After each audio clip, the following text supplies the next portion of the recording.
Welcome back, Butterfly Kaleidoscope, to One Hook, Two Hands. I am Sarah, the creator behind One Hook, Two Hands, and today I'm going to attempt to start my videos on color theory and my walking you through my thought process on how to put things together that make a great blanket.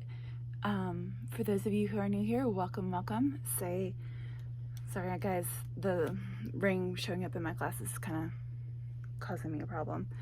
I'm excited to have the new ones here.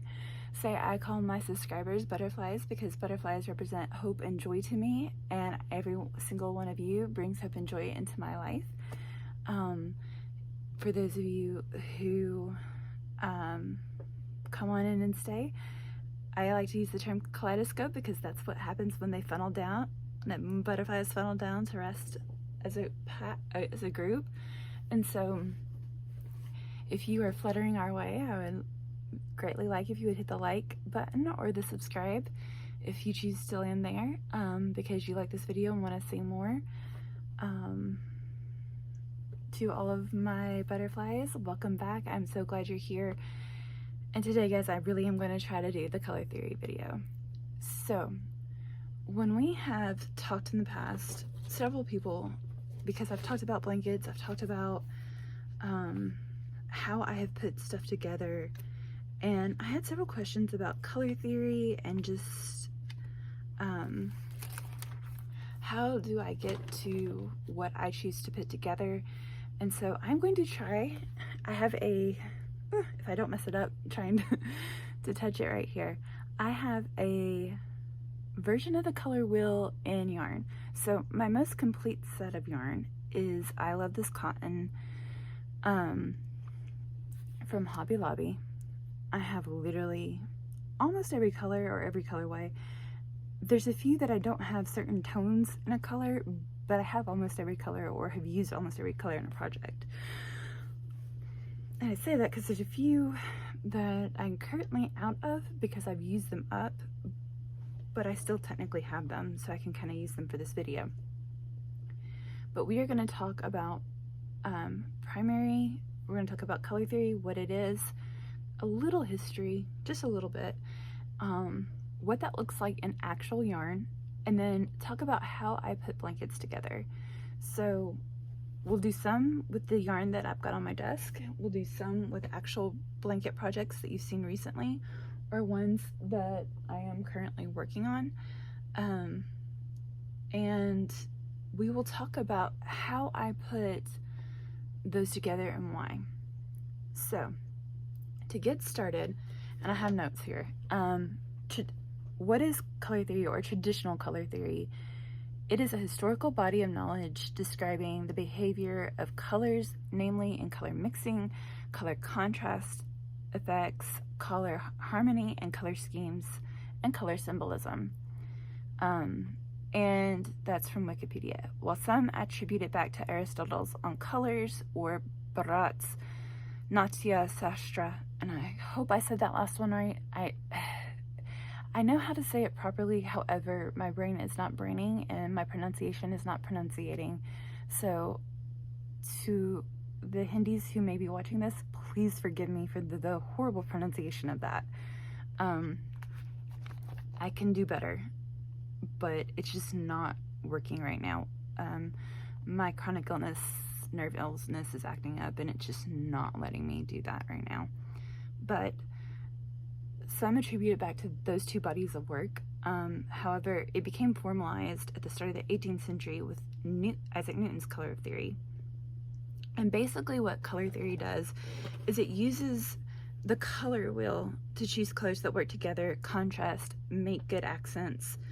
And so it kind of defined the color wheel, but also talked about what goes together, what doesn't go together, all that kind of thing, and kind of organized the idea behind certain colors and variations of color.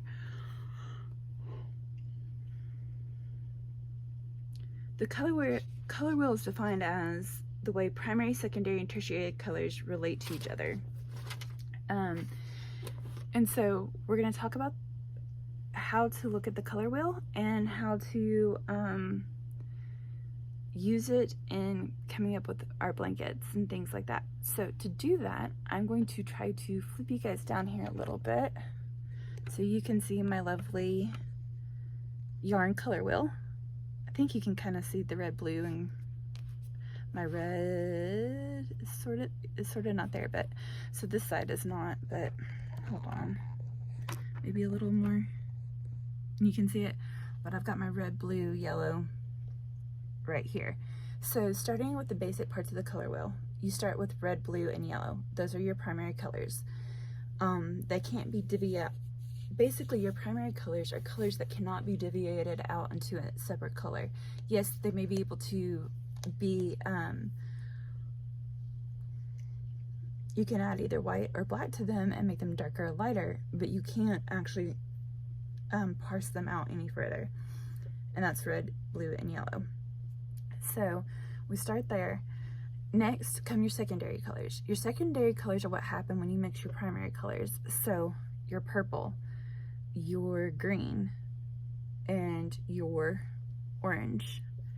These are what happens when you mix red and yellow, you get orange. When you mix blue and yellow, you get green. When you mix blue and red, you get purple. Those are your primary colors. From there, you get tertiary colors when you mix your orange back with yellow, or you mix it with or put a little bit more red into it, or a little bit more yellow into it, and you get a variant of that color.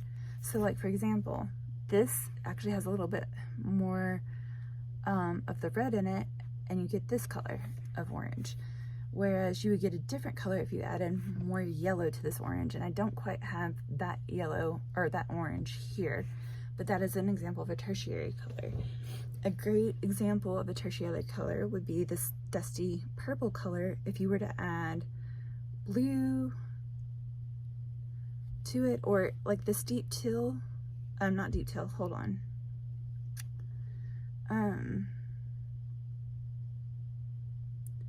Yeah, actually no. Yes, you would have to lighten it, but if you added purple and blue together, you would get this color, but you'd also have to add some white in order to get that exact shade, right?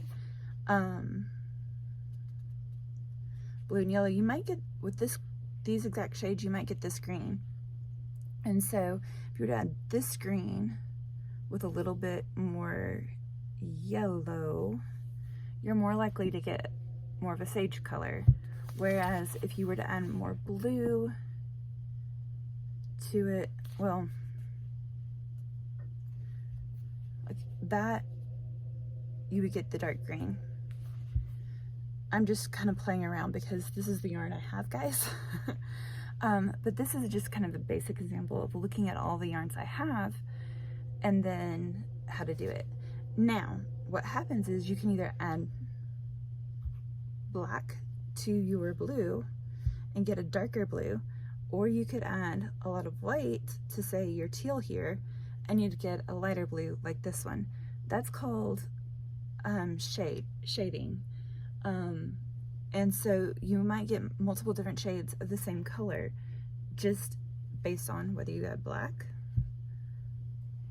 or your white.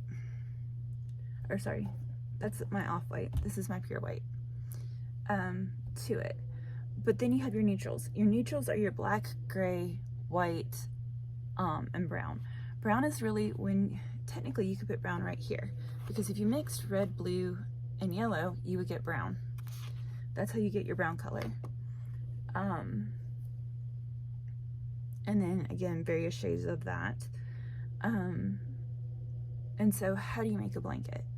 Well, it depends on, I'm gonna raise you guys back up. Sorry guys, I'm still working with my lighting, and so I don't know how that's going, but make sure my mic is still working, hopefully. When you're choosing a blanket, you start with whatever your basic color is on that you're gonna, whatever your main color is or whatever your idea is. So for example, I am making a blanket for my niece. Her favorite color is pink. So we go back down here to our pinks. Okay, so you choose a pink. Now then, what colors are you gonna add in? So you can choose, pink is a derivative of red, so it's opposite the blues and the greens, really, on the color wheel. So these are gonna be a lot more contrasting, right? Whereas,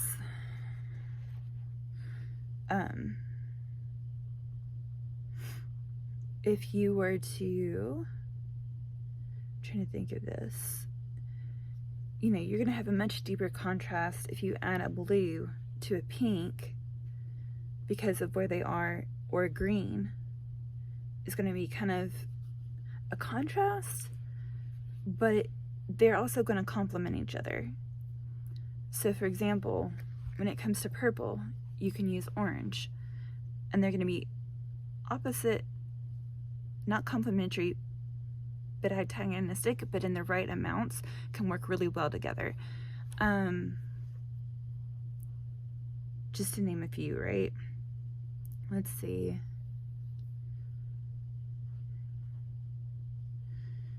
And so how you mix those together and what color. So for example, if I was going to add an orange to a purple, I would want to go with something like this. If I'm going to use a lot of vibrant purples that are this kind of rich color, I'm going to use something that's a little bit more subtle in the orange family. Hence why I would say I would use this orange, or even this, right? Because it matches it, but keeps it as like a pop of color in a way that makes a difference. So when it came to, now my niece, like I said, going back to her blanket, she's about all things pink. So I looked at the pink colors, and I really wanted, and I'm doing a garden themed blanket, right? Pink flowers, but everything's garden themed. So here's a few, and I'm using my Granny Square book, and I'm making pink flowers of all sorts to go into this Granny Square blanket, right? Just these pretty fun pinks, but pretty much every shade of pink you could find, I try to find. But there's also going to be some other colors. I just haven't gotten to that part yet. And I'm using, for her blanket, I'm using the Ultimate Granny Square source book, which I highly recommend. It's got some amazing flower squares in here, guys. I'm working now on some different ones, but I'm also working on some purple ones, because that's the other main color. So you can do complementary, which is either side.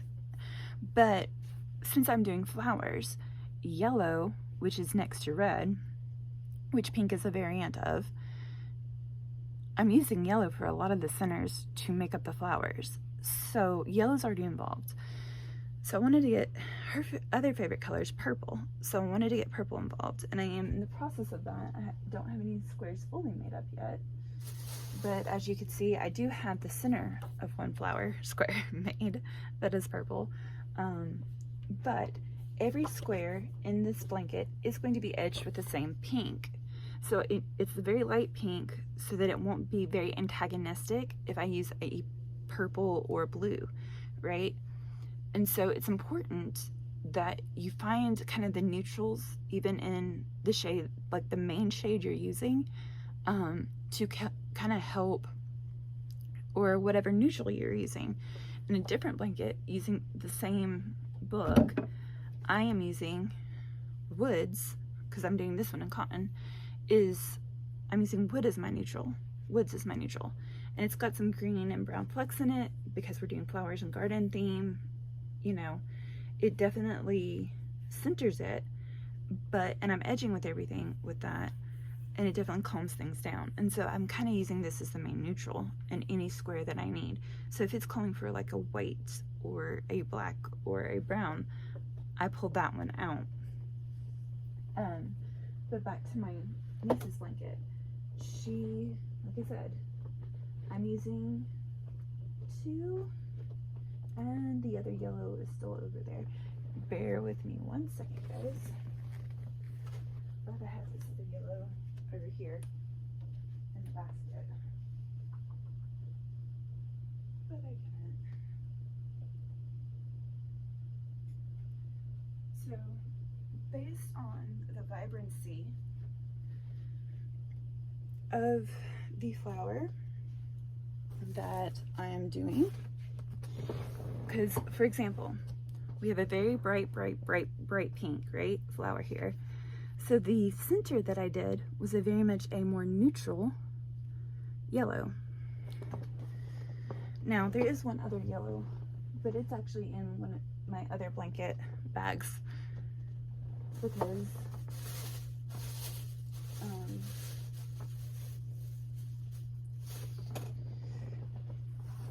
because it's going, it also goes with that other blanket.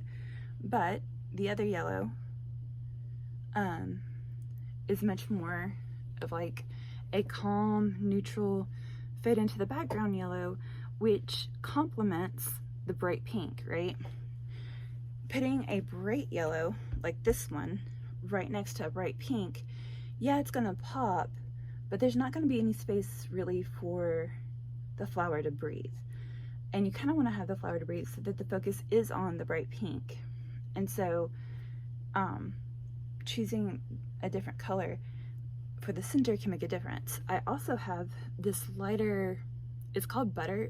This is called Highlighter Butter, and then the other one is called Marigold, I think. These are loops and threads. But Butter is also a little bit paler, a little bit more subtle, and I'm using it as well for centers. So, you know, you can play around with the shades of what you're doing in your blanket. Now I say that to, I have a huge basket over here, so you can bear with me, guys, because I literally do. So this is my pink that I'm using to edge it, right? And I'm using it as kind of like the calming color in everything to just unify all of the squares, even in my purple squares or my one other color square that I'm going to be doing.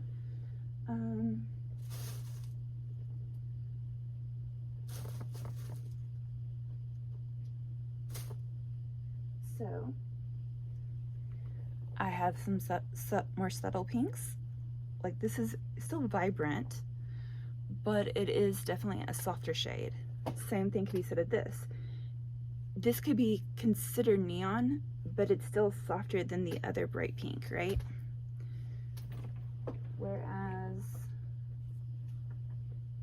I have the Pelista pink here that I'm also going to use for flowers.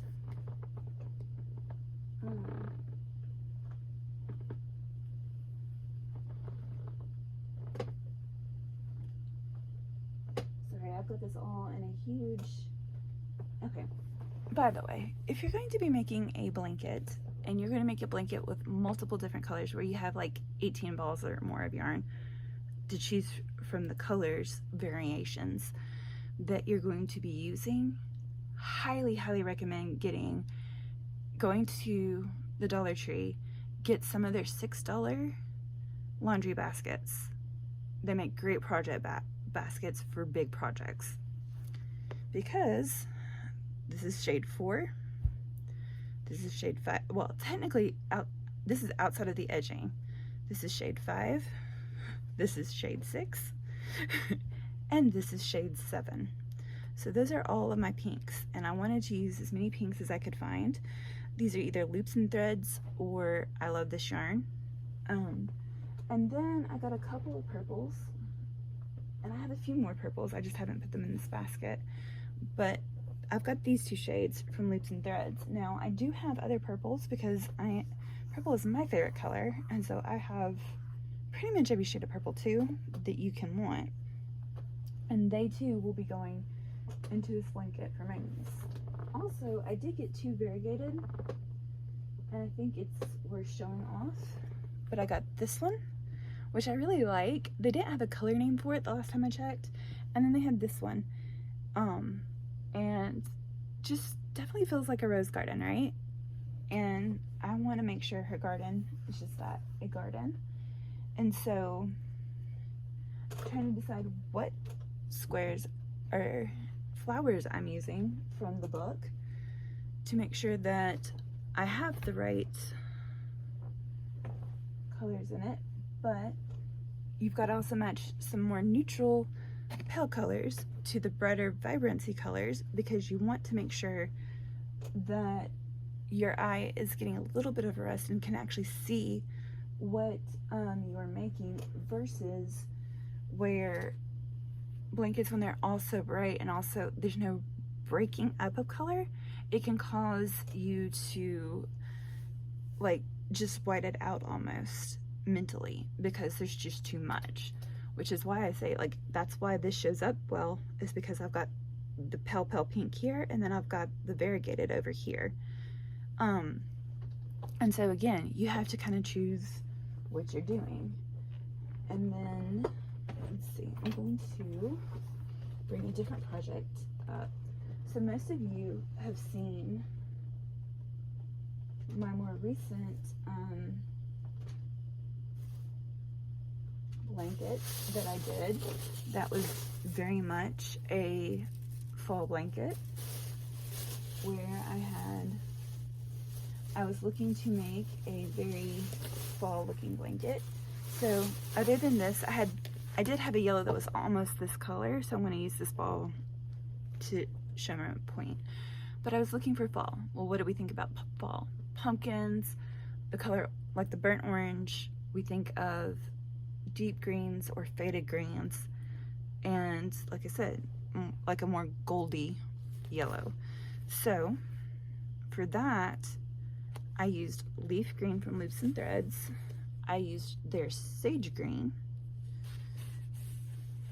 I used their clay color, right? This is clay. Yeah, clay. And then, like I said, I used their kind of antique gold. And I made granny squares out of the 4 colors, and I did 2 rows of each color way. And then, because again, right, we're looking for either complementary on either side or across the table from. Now I didn't quite go to a purple, but I went to a deep blue because I wanted to give contrast to these colors for the edging, right? The one thing I would do different is I would have put a row of this around each of the blocks, or the squares, before I did the join all in one. And I'm going to do that on my next one. But it causes this nice contrast of cool versus all of these kind of warmer colors. And it allows you to have this interesting peak of color that when you do something like that, when you take, you know, these kinds of colors, right, and you add a blue like this, it went from a very like neutral, very almost tonal palette to now we've got a peak of interest, right? So you've got to work with something like that, of finding something to make it pop, right? You want to add that little bit of interest somewhere when you're making a blanket.